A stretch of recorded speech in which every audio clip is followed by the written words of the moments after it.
¿Cómo se tienen que leer estas cifras de desempleo en nuestro país? En el contexto de un mercado laboral que sigue siendo dinámico. Acá hay tres datos, los tres que aparecen ayer. En primer lugar, sigue aumentando la tasa de actividad. Esto es, hay más gente en el mercado de trabajo, es decir, entre gente que trabaja o que busca trabajo. Sigue aumentando también la tasa de empleo. Vuelve digamos, a verificarse un mayor número de personas ocupadas y aumenta también la tasa de desempleo, es decir, la cantidad de gente que se incorpora al mercado de trabajo. Algunos obtienen trabajo y entonces aumenta la tasa de empleo, otros están buscando trabajo y aumenta la tasa de desempleo. Cuando uno lo mira en perspectiva histórica de los últimos años, la tasa de actividad es similar a la del 2015, ya no del 2016, sino del 2015, que es uno de los puntos más altos de actividad laboral de los últimos años. Y la tasa de empleo está en el nivel del 2016. La tasa de desempleo sigue estando debajo del promedio del 2019, que fue 8,9, y obviamente muy por debajo de febrero del 20, que fue 10,5.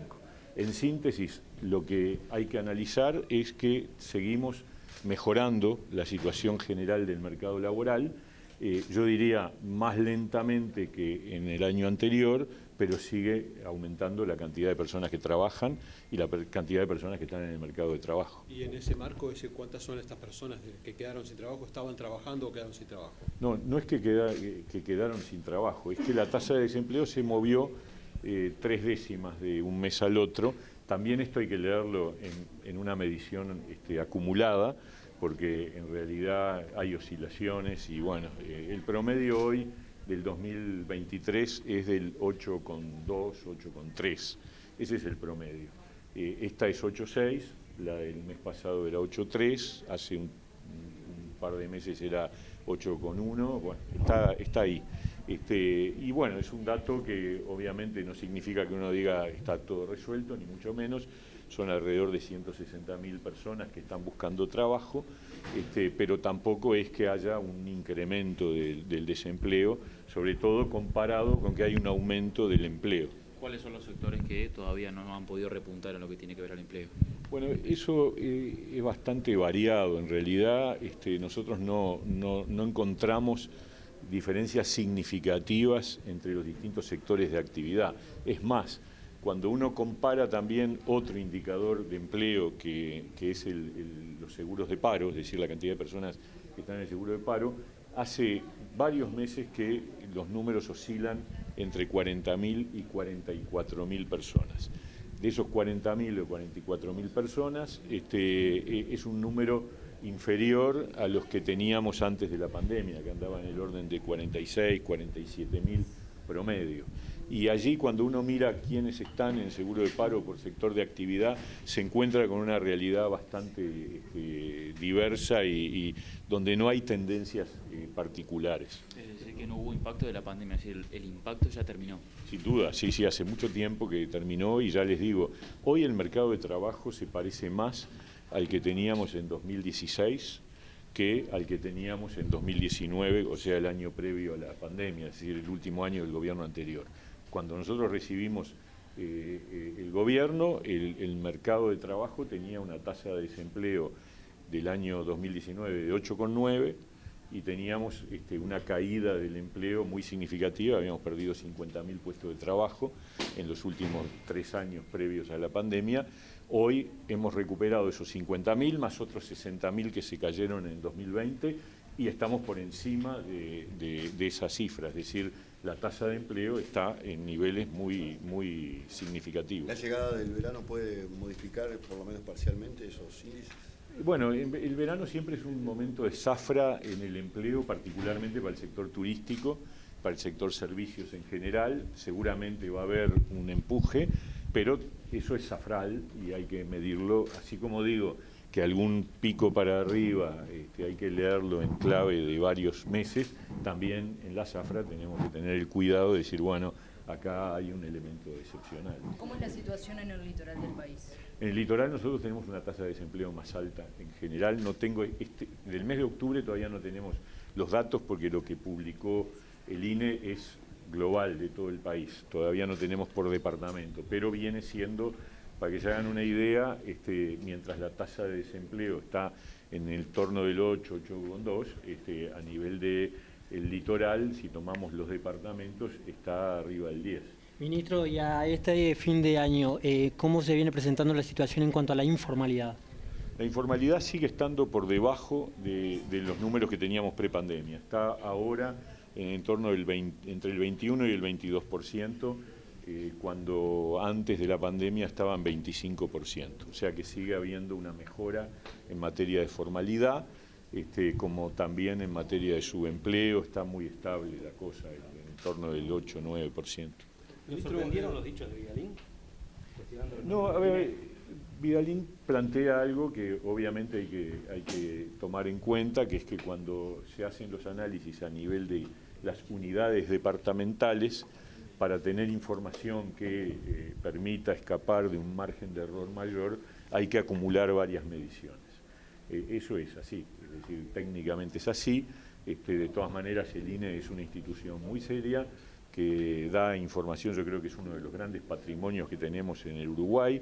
En el Uruguay hay una acumulación de que puede haber el gobierno que sea, del partido que sea, pero todos confiamos y creemos en el Instituto Nacional de Estadística.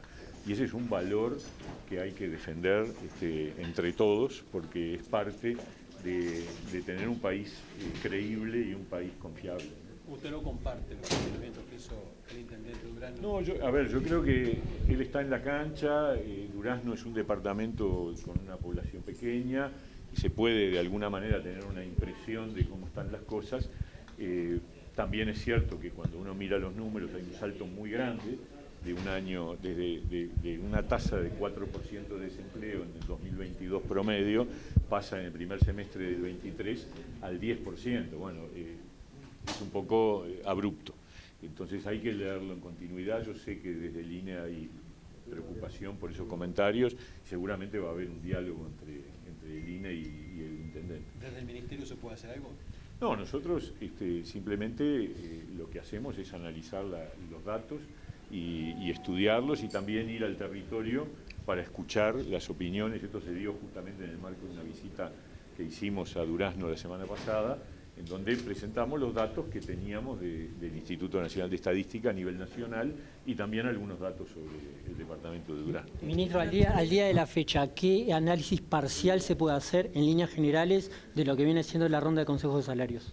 Que está muy avanzado, estamos cerca del final, hay un porcentaje de cierre de mesas que está arriba del 75%, hay todavía obviamente una cuarta parte, un poco menos, una quinta parte que está todavía en negociación. En general, yo les diría, comparado con la 9ª ronda y con otras rondas anteriores, está funcionando normalmente. En algunos lugares hay más conflictos, en otros están más cerca las partes. En términos generales quedan pocas mesas de sectores relevantes en términos de cantidad de trabajadores. ¿Cómo qué sectores a la fecha podrían ser quizás los más complicados a priori? Bueno, es preferible no ahondar en eso, pero se está trabajando bien. Ministro, aprovecho para consultarlo porque acaba de terminar una reunión en DINATRA con la UNOT. Se fueron bastante disconformes porque dice que no hubo grandes avances en las propuestas que hizo la empresa sobre los 4 despidos estos en cuestión, que incluso por los que se iba a hacer un paro de 24 horas, ¿no? Sí, yo sé, a ver, no tengo idea de la reunión, recién terminó, no tengo información todavía.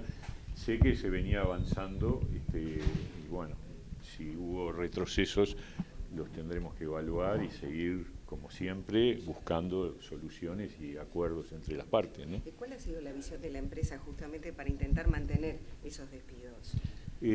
A ver, yo creo que eso es parte justamente del proceso de negociación, y es donde yo prefiero no opinar, porque no ayuda. Lo que nosotros tenemos que hacer es ayudar a encontrar un entendimiento.